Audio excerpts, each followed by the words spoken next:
Welcome to The Explainer, where we break down complex topics into clear, engaging explainers. So how exactly do you take something that people love, a real fitness movement, and turn it into an actual, officially recognized national sport? Well, today we're going to dive into the ambitious, behind-the-scenes story of a small Canadian nonprofit that's trying to do just that. It's a fascinating story of big dreams, some pretty tough realities, and let's be honest, a whole lot of paperwork. So let's get into it. Okay, so to really get what they're trying to do, we first have to get one really crucial thing straight. On one side, you've got CrossFit, the brand. It's a global for-profit company, right? But on the other side, you have this idea of functional fitness as a sport. The goal here isn't to replace CrossFit, not at all. It's to build a nonprofit governing body around the activity itself.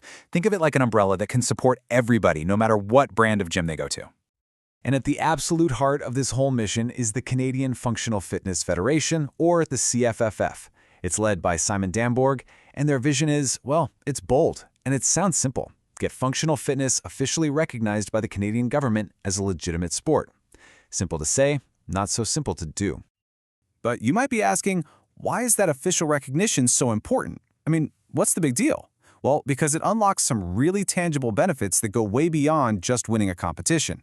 Official status that opens the door to government grants. That money could literally help pay for athletes to travel and compete at world championships. It also lets them create standardized, government-approved coaching certifications. And here's the really big one. It could actually let functional fitness be taught in high schools for physical education credit. Imagine that.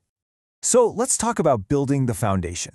Because, dreaming about changing high school PE class was kind of getting ahead of things. Before any of that could happen, the CFFF had to solve a really fundamental problem that was holding the entire competitive scene back. The whole scene was a bit of a Wild West, Judging was all over the place from one event to the next. The standards for movements were often super confusing, and there was no real national system to rank athletes or even track how they were developing. I mean, how can you be a real sport if the rules are basically changing every weekend? And this wasn't just a small issue. It was so bad that even elite athletes like Brent Fakowski, speaking on behalf of the Professional Fitness Athletes Association, basically said the international standards were alienating. Now think about that. If the pros are confused, what chance does a volunteer judge or some new athlete just starting out even have? So, to fix this, they really had to start from scratch. First, the CFFF started making alliances, reaching out to experts like the PFAI to help simplify the rulebook. Then, they adopted a European tech platform called Circle 21 to finally create a national ranking system. And to top it off, they established a real national structure, partnering with major gyms to host these big East and West events at the same time. Okay, so with this new foundation in place, the CFFF set its sights on its biggest test yet. It was time to host the 2025 National Championships, a real gauntlet for that.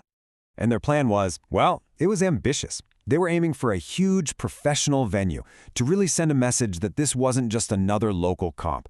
No, this was the real deal, a full-on festival of fitness designed to showcase the sport's legitimacy. But as you know, reality has a funny way of crashing the party. That $16,000 venue fee, it was steep. And when athlete registration numbers in the West came in lower than hoped, it just became financially impossible for a small, volunteer-run nonprofit. So, they had to make a really tough call. And in a move that feels like something straight out of a startup playbook, they pivoted. They canceled the big, flashy venue and moved the entire championship to a local gym. Now, that saved them $12,000, which is huge, but it also meant sacrificing that grand festival-style vision they had. So while they were juggling all these logistics and budget headaches, the CFF also had to deal with the giant elephant in the room, its relationship with the CrossFit brand. Simon actually met directly with CrossFit Canada to clear the air. He explained that the CFF's goal wasn't to compete with them.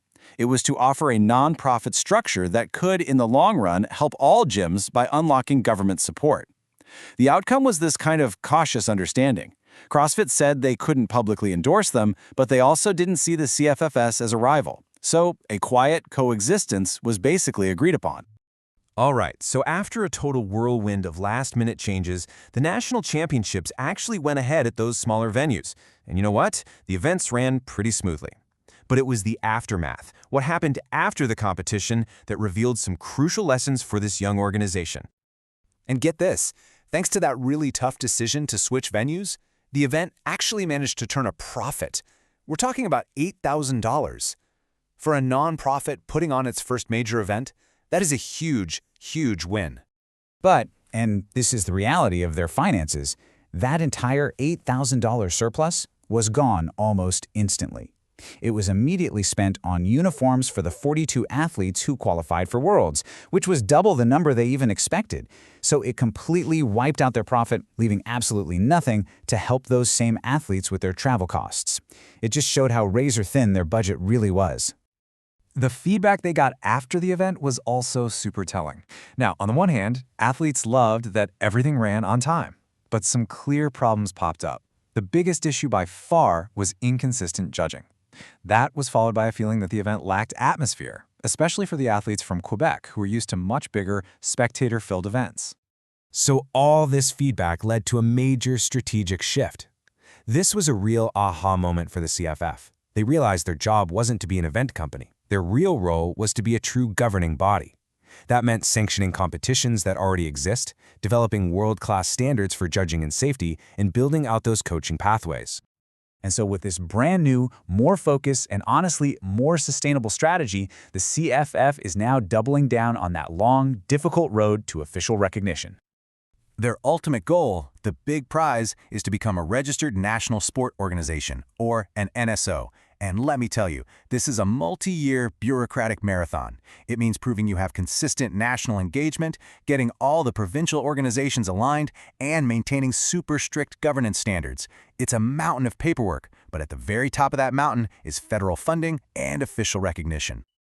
The CFFIS journey is this fascinating, real-time case study in how you turn a passionate community into a legitimate sport. So it leaves us with this big question. What does this journey really represent? Is this the necessary professional blueprint for the future of fitness, or is it just an impossible dream destined to get crushed by bureaucracy and brand dominance? Well, that's what's being decided right now, one competition and one committee meeting at a time.